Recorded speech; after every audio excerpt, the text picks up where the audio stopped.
Good morning, Colorado. This is Phil Kelly with Our Revolution News. Today we've got a tremendous program, and at the end of it, you're going to have a chance to participate.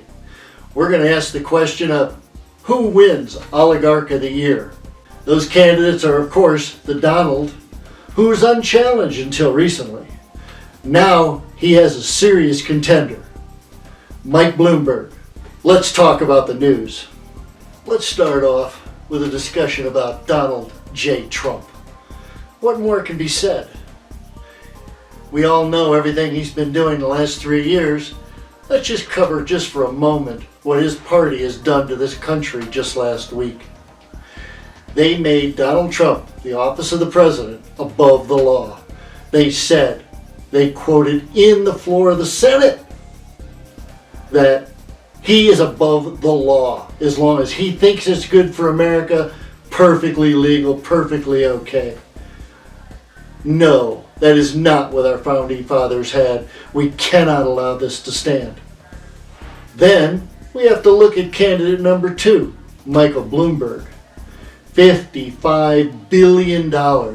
Mike, I have to ask, with all the poverty, misery, and pain in this country, why is it that you are still so greedy you just keep raking it in and raking it in? You want 60 billion? 70 billion?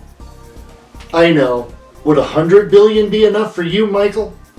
No, I'm afraid not, because you have sociopathic tendencies just like every oligarch. You're mentally ill. Your greed outdoes everything. We in this country are living under a delusion that we live in a capitalist society. That capitalist society died decades ago.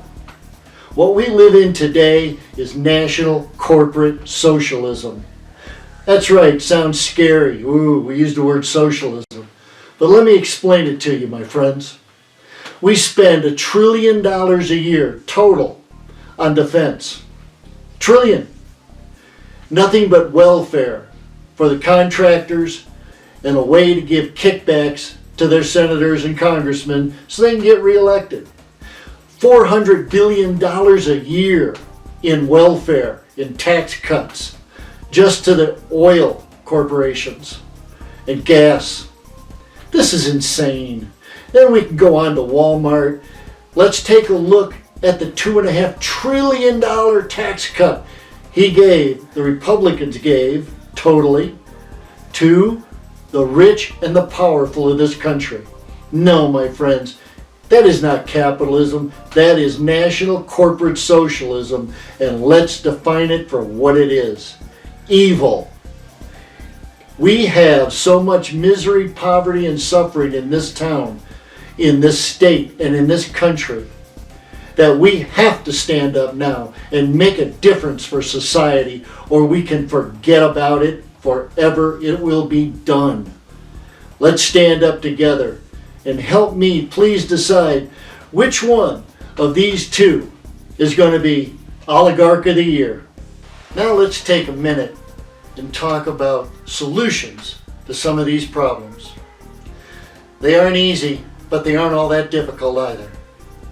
First off, we need to do away with national corporate socialism. Completely and absolutely. We must start to tax the rich and the powerful of this country to pay their fair share to this society so we can solve some of the problems that we have in this country. Because I'm telling you right now, think about it for 1 minute. Think back 20, 30, 40 years. You'll see the same subjects talked about by politicians. Exactly the same. Schools, healthcare, retirement, all the same issues. Has anything really been done? Has anything really been accomplished? No. They tinker around the edges, but that's it. No. What we need to do is make bold new changes to direct this country in the way that helps people, not just a corporate state. And that is through democratic socialism.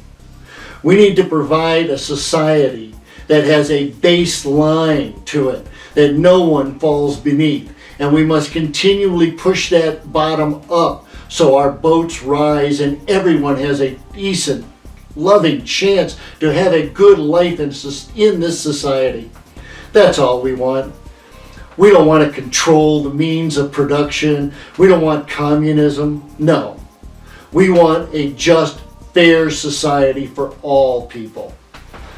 The only way to do that is to start with the economic system first. Once you solve the economic system problem, guess what? Vast majority of the problems we have today vanish and go away. $15 an hour. We have national health care. So many things we can do to benefit society, not just the oligarchs. It's time we took a stand for America, my friends, and for our families. Thank you.